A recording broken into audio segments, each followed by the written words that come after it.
Hello and welcome to DC Comic Sticks with me, James Sticks. To mark the final week of the Futures End one-shot special month, I'm going to give you a nice roundup of some of the best comics this month.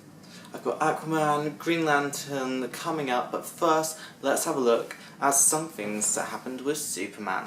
The question on many fans' lips was, why is Superman wearing a helmet? And we got the answer here.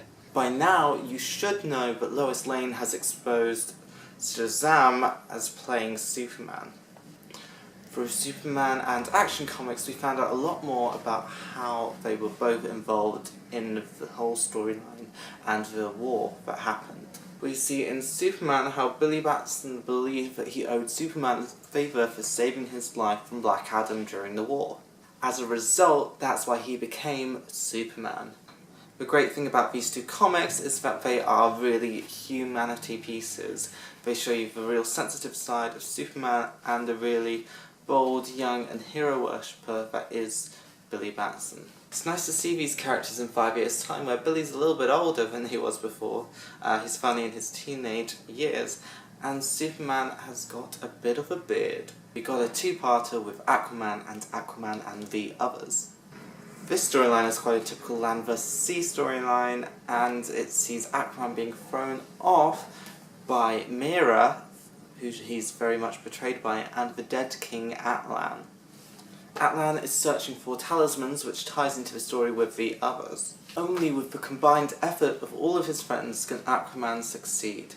What is nice about this story is that it actually has a really good ending. What's really nice is Aquaman has some gorgeous little artwork. We got a great story with Justice League and Justice League United as well. We saw some crazy characters in Justice League United, such as the Poltergeist, who rides polar bears with machines coming out of their mouth. Teams take a trip to the prison on Mars, where Martian Manhunter is keeping all the prisoners subdued. They find that the prison has been overthrown by Captain Atom, and it takes all of the League, all of their efforts to try and beat him in what seems like an impossible task. What I do have to say is the art in Justice League is horrible, but the storyline suffices. And finally, there were 5 really strong Green Lantern books. What was so interesting to see was how good and how bad it got for some of these characters, in ways you wouldn't expect. I'd say the people with the best endings were Sinestro and Guy Gardner. The rest of them didn't fare too well. What it does seem, though, is that none of these lanterns seem to stay the same colour as you would expect to, especially this one. Guy Gardner is definitely our favourite Rainbow Warrior. But the comic which was the most interesting and well written was Sinestro. Why? Because the character is written so well.